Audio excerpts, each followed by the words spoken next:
Halo, pace e bene, masih di channel yang sama, dengan orang yang sama, di channel Mea Culpa. Dan kita mau berbicara pada kesempatan ini tentang perayaan Ekaristi. Barangkali sering kita dengar, "Hei, kamu merayakan perayaan Ekaristi di mana?" Atau, "Kamu ikut misa di mana?" Oh, kapan kita akan ikut perayaan Ekaristi? Kadang istilah ini berganti bertukar. Apakah perayaan Ekaristi sama dengan misa? Apa artinya misa? Apa artinya Ekaristi? Atau apakah ada nama lain yang dipakai untuk perayaan yang sama? Ini pertanyaan yang mungkin sering terlontar atau malah tidak terpikirkan untuk dipertanyakan. Maka sekarang kita mau berbicara tentang Ekaristi dengan nama-nama yang dipakai di sana. Ada banyak sebenarnya sumber tentang ini, tetapi mungkin format audiovisual seperti ini bisa membantu untuk proses katekese pelajaran kita lebih dalam tentang kebiasaan, tentang tradisi, tentang kekayaan iman kita yang bersumber dari Kristus sendiri. Buku yang saya pakai, Ekaristi dari Martha Sujito. Ada buku lain, mungkin hasil dari OSC atau dari yang lain, ada banyak buku tentang ini. Oke, kita mau berbicara pertama tentang Ekaristi. Ekaristi berasal dari bahasa Yunani, Eucharistein, itu bentuk verbumnya. Eucharistia, itu bentuk noun, kata bendanya. Ucapan syukur, verbnya mengucap syukur, bersyukur, begitu ya. Memuji, itu arti Eucharistein. Dan penggunaan kata ini seringkali selaras sejalan dengan penggunaan kata eulogein, dengan makna yang hampir sama, eulogein. Berarti memuji, bersyukur. Dan ini untuk menerjemahkan kata yang dalam bahasa Ibrani, barech. Barech dalam bahasa Ibrani umumnya tidak menunjukkan vokal yang jelas, meskipun ada nikut. Ini nikut semacam vokal yang ada dalam yang ditempelkan di huruf untuk menunjukkan vokal pengucapan dari konsonan-konsonan itu. Barech itu menjadi kata kerjanya dan kata bendanya berakah. Itu rahmat, pujian, syukur, ucapan syukur. Maka itu akhirnya diserap ke dalam bahasa Indonesia, bahasa Arab dan bahasa Ibrani sama-sama bahasa Semit. Dan berakah, berkah, berkat masuk ke dalam bahasa Indonesia. So, itu sejalan dengan kata Eucharistia, Eucharistein dalam bahasa Yunani tadi, dan artinya mengucap syukur, memuji, membuat ucapan syukur, begitu ya.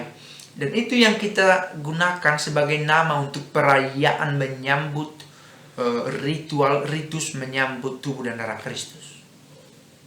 The question is, pertanyaannya, mengapa Eucharistein? Karena kita mengucap syukur. Pertanyaan kemudian, apa yang kita syukuri? Karya keselamatan. Apa keistimewaan Allah kita? Allah kita adalah Allah yang mau menyelamatkan dengan cara hidup menyejarah, hidup dalam sejarah manusia. Tidak mau terbang entah di mana, tetapi masuk inkarnasi ke dalam daging, ke dalam pribadi manusia menjadi seorang Yesus Kristus yang hidup. Dan dia kita rayakan, kita kenang kembali anamnesis, zikaron. Kita mengenang dalam aksi, yakni dengan membuat perayaan Ekaristi. Bahwa roti dan anggur menjadi tubuh dan darah Kristus sendiri yang kita sambut dan kita mensyukuri itu. Karena sampai sekarang kita disapa secara nyata lewat komuni kudus. Maka perayaan itu disebut perayaan Ekaristi. Mudah-mudahan ada gunanya sehingga kita tahu apa itu arti Ekaristi, dan kita tahu mau mengatakan apa kepada orang kalau ada yang bertanya apa itu perayaan Ekaristi. Perayaan ucapan syukur. Syukur atas keselamatan, atas kesediaan Allah untuk mau menjadi manusia dan malah menjadi tubuh dan darah Kristus yang nyata dalam roti dan anggur itu. Nah, lalu apa misa? Nah, misa diambil dari kata terakhir yang dipakai dalam penutup perayaan Ekaristi.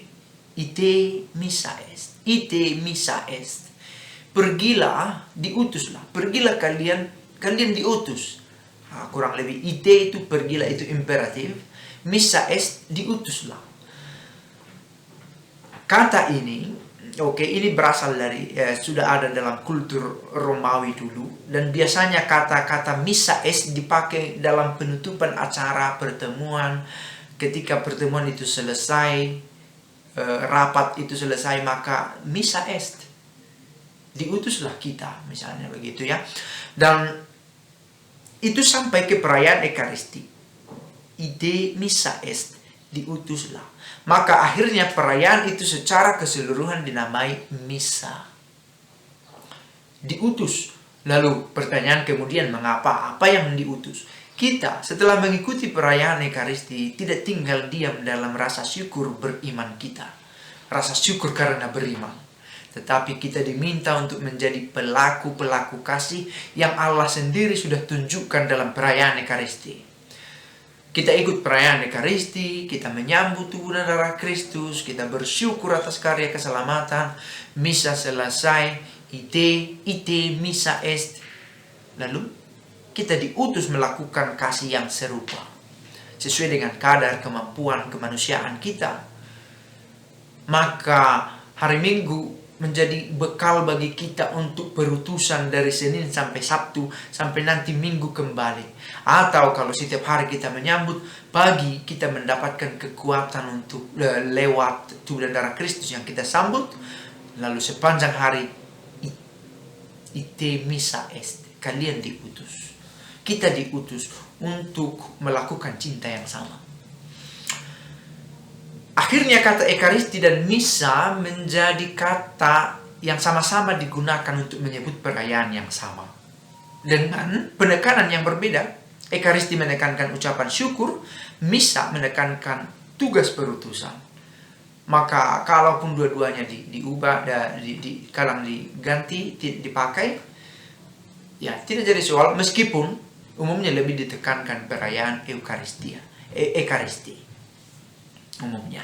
Dan di luar dua kata ini, saya sengaja memberikan kuota waktu lebih banyak untuk membahas yang dua ini, karena ini yang paling sering, frekuensi munculnya lebih tinggi, lebih banyak.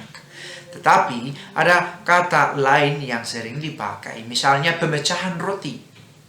Pemecahan roti juga dipakai untuk menyebut perayaan Ekaristi.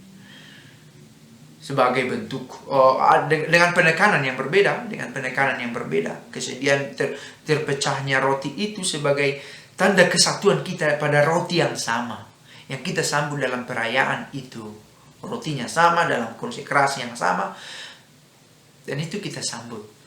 Lalu ada yang lain juga, Dominika Cena, perjamuan makan Tuhan. Dan ini lebih biblis, ditulis oleh Paulus sendiri. Istilah ini lebih banyak dipakai oleh kelompok reformis. Karena pertama ini lebih biblis, yang kedua ya karena alasan pembedaan antara Katolik dengan Protestan, dengan kelompok reformis. Itu perbedaannya. Selain itu ada juga oblatio dan sacrificium, persembahan, kurban, persembahan dan kurban. Sebagaimana dulu ada persembahan diberikan ke altar, dulu persembahan ya kadang anak ayam barangkali dikasih, diberikan, ada roti. Maka karena itulah imam perlu mencuci tangannya, yang sampai sekarang tradisi mencuci tangan itu masih dipertahankan, sekalipun imam tidak lagi mengotori tangannya atau tangan imam tidak lagi kotor karena mendapatkan persembahan dari umat. Ya karena mungkin ternak, mungkin roti, atau yang lain yang hasil tanaman yang masih bertanah-tanah. Tetapi tradisi mencuci tangan masih bertahan sampai sekarang. Nah, itu istilah-istilah yang dipakai juga. Masih ada yang lain, sakramentum, sinaksis. Seiring berjalannya waktu, 2000 tahun teman, ini waktu yang lama untuk menyebut perayaan yang sama. Nah, itu dia. Semoga video ini berguna sehingga kita mengenal perayaan yang kita ikuti setiap hari, bukan melulu sebuah tradisi yang ya ibuku ikut, saya ikut, tetapi saya tahu apa yang saya ikuti. Semoga saja. Pace bene, jangan lupa share video ini.